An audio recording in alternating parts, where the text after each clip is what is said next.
జరిగిన యథార్థం ఇదే యువరానా. ఇప్పుడు చెప్పండి, నాతి చరామి అని ప్రమాణం చెయ్యండి, ఏ ఆడదైనా ఒక మగవాడికి భార్య అవుతుందా? స్పృహలో లేని ఆడదాన్ని మెడలో కట్టిన తాళికి విలువ ఉంటుందా యువరానా? దీన్ని వివాహమని హిందూ వివాహ చట్టం అంగీకరిస్తుందా? నేను ఆ శ్యాంబాబు భార్యనని న్యాయస్థానం శాసిస్తుందా? చెప్పండి యువరానా. చనిపోయే ముందు రాధికకి ఇచ్చిన మాట కోసం బ్రహ్మనాయుడు గారి ఇంటికి నేను వెళ్ళాను. ఆయనకి భార్యగా కాదు, ఆ పిల్లలకి తల్లిగా వెళ్ళాను.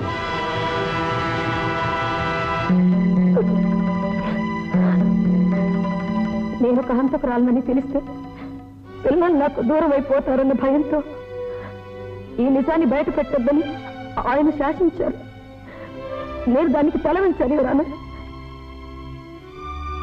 మీ సంబంధం పవిత్రమైనదని, మీ బంధం మచ్చలేనిదని కోర్టు వారికి అర్థమైంది.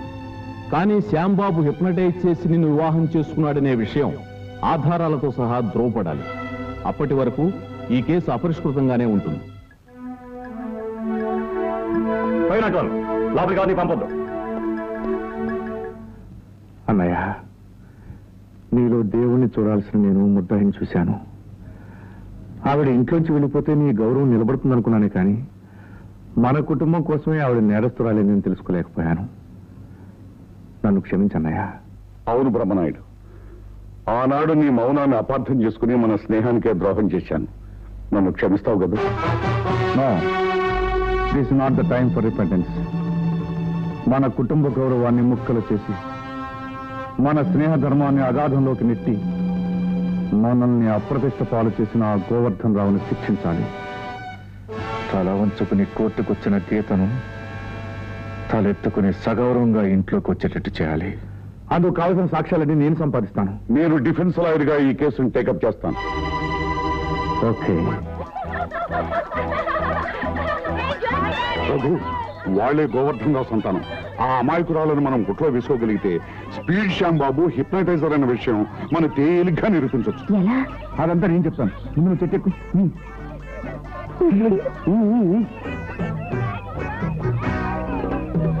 జ్యోతి, స్వాతి, కల్పన, శారద, కాళహస్తి. ఎలా తెలుసు అడుగుతారు ఒకటి? ఆయన ఎవరనుకున్నారు? గ్రేట్ హిప్నటైజర్ మిస్టర్ గబ్చిప్. ఇదిగో ఇలా రండి, ఇలా రండి. పేర్లు చెప్పడమే కాదు, కెమెరా లేకుండా మీ ఫోటోలు నా ఎక్స్రే కళ్ళతో తీయగలను. మా స్పీడ్ శ్యాంబాబు కూడా ఇలాగే హిప్నటైజ్ చేస్తాడు కదా? ఇప్పుడు మీ ఫోటో తీస్తున్నాను, చూడండి. నా చేతి వంకే చూడండి, స్మైల్. అలాగే చూడండి. 1 2 3.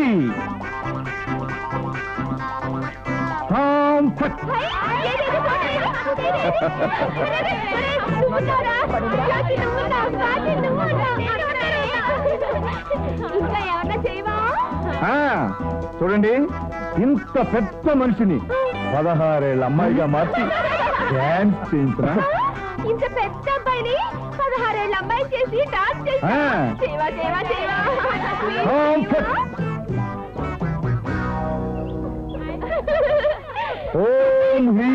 జీవితాన్ని మోసం చేసినట్టే నన్ను హిప్నటైజ్ చేసి నా జీవితాన్ని నాశనం చేశాడు. వాడు అంత పని చేశాడు. ఆ దుర్మార్గుడు కోర్టుకొచ్చి సాక్ష్యం చెప్పడానికి వీల్లేదు. నా బిడ్డలకు ద్రోహం